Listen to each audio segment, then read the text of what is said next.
In the western Pacific, a line of storms gathers over contested waters.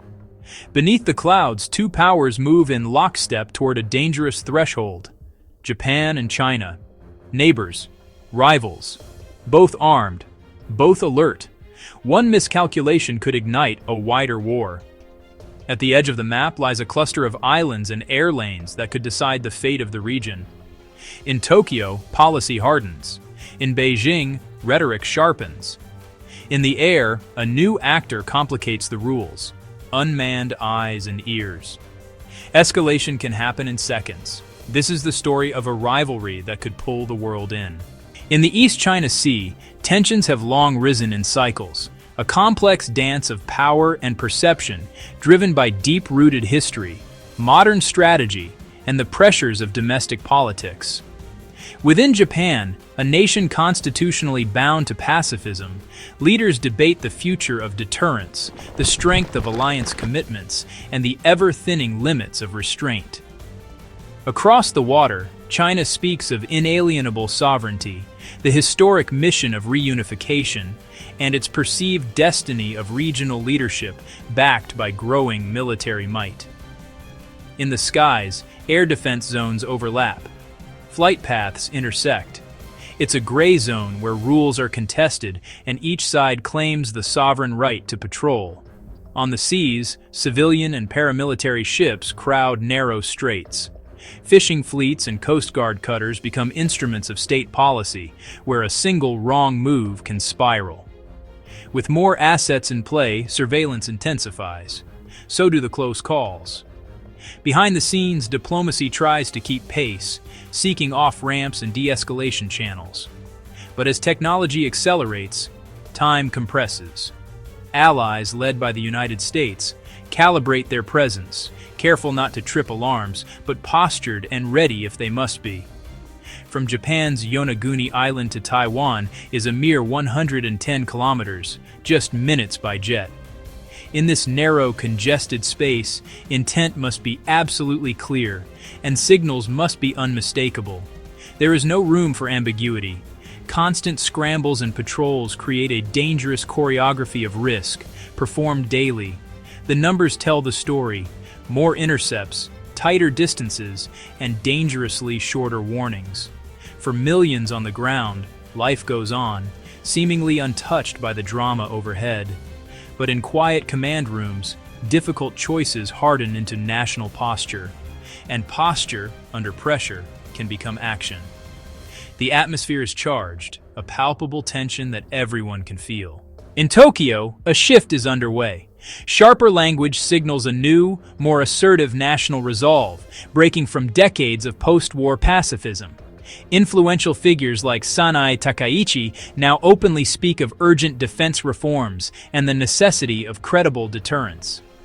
The message, carefully crafted and publicly delivered, is intended to be heard far beyond Japan's shores, especially in one particular capital.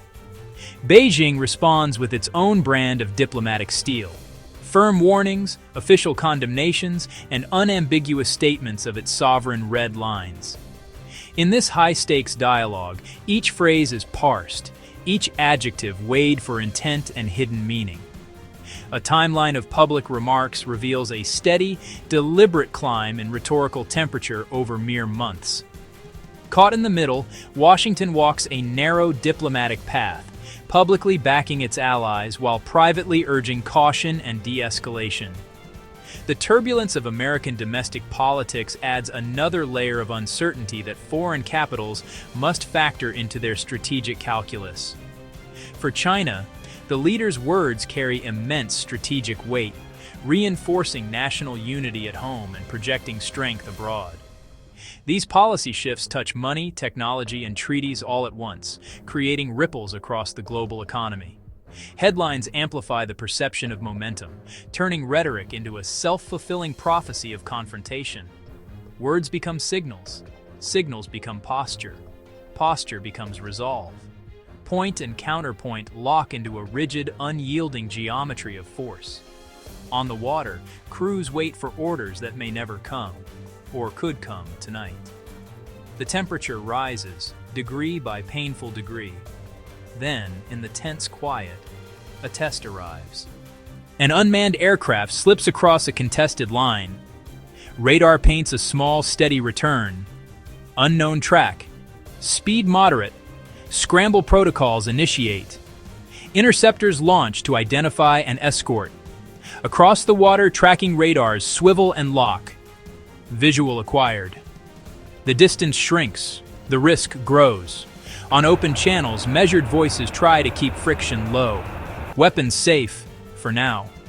But shore batteries are watching, calculating arcs and timing. Rules of engagement thread a needle between defense and escalation. One sudden move could trigger a cascade of reactions. Then abruptly, the contact turns and leaves.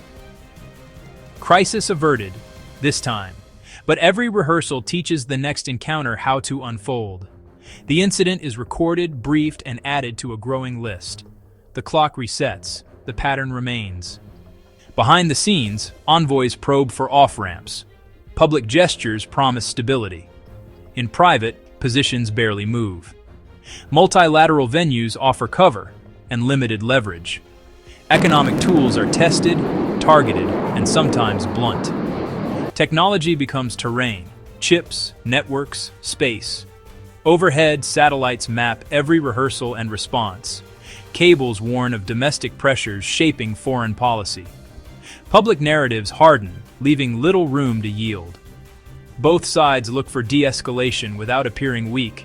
Even hotlines can cool when trust erodes. Allies lobby, reassure, and hedge all at once. Statements soften verbs, sharpen nouns, and change little.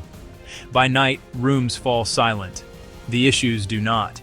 Deadlines slip forward, stakes remain. Strategy begins with geography. The immutable facts of the Earth dictate the flow of power. Long coastlines that must be defended, narrow straits that can be controlled, and chains of islands that act like gates upon the sea. Upon this map, radii define reach for aircraft, missiles, and sensors. These circles of influence show not just what can be attacked, but what can be seen and defended. The world's economic lifelines, its trade arteries, thread through the very same corridors where militaries maneuver, creating a constant, fragile tension between commerce and conflict. In this environment, air power shapes the opening minutes of any crisis.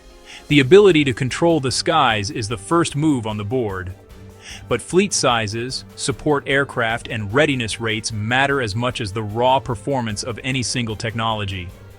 Airborne early warning platforms expand detection horizons, turning the curvature of the Earth from a shield into a sensor network and compressing an enemy's reaction time. Tankers extend range and loiter time, a decisive factor over the wide, empty spaces of the Pacific. Advanced missiles decide who fires first, who must break away, and who never even sees the shot. Yet it is pilot training and the relentless pace of sortie generation rates that convert expensive equipment into true combat capability. At sea, the balance is just as complex. Destroyers and frigates form layered defensive shields around high-value units, but simple numbers conceal deep complexity.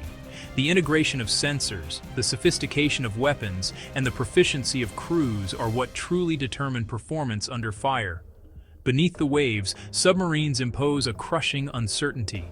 Their mere potential presence changes every calculation, even when unseen. Above, carriers project air power across vast distances. But in doing so, they also attract immense attention and risk. Consequently, anti-submarine warfare becomes a complex choreography between ships, helicopters, and fixed-wing aircraft, all hunting for shadows in the deep. Long-range missiles compress entire oceans into lethal engagement zones. In response, missile defenses promise protection, but it is a promise that can never be perfect. These overlapping ranges create bubbles of risk and opportunity. Modern radars must track multiple threats simultaneously, across every altitude and speed, from sea-skimming cruise missiles to hypersonic gliders. Faster weapons shorten warning times to mere seconds, straining doctrines built for slower eras. In this compressed timeline, decision support systems try to keep human commanders ahead of the curve. The battlefield is expanding into new domains. Drones multiply presence, saturate sensors, and complicate attribution. Simultaneously, cyber operations probe critical networks, trading stealth for strategic leverage before a shot is ever fired. From orbit, space assets stitch together the battlefield beyond the horizon, but this reliance creates a vulnerability. Electronic warfare can blur the line between what is seen and what is merely sensed, turning a clear picture into a confusing mirage. Ultimately, manpower and reserves frame a nation's endurance far more than its opening moves. And logistics is the war within the war, a relentless demand for fuel, parts, and precision munitions. Island bases extend reach but expose fragile supply lines to pressure. Sustainment, the ability to repair, rearm, and refuel, determines not just if a force can fight, but for how long it can remain sharp. In the end, every piece must work together. The balance is fragile, the space for error small. Between these islands and coasts, choices will echo far beyond the waves. Decisions in a few rooms will set the tone for millions. Avoidance requires discipline, clarity, and luck.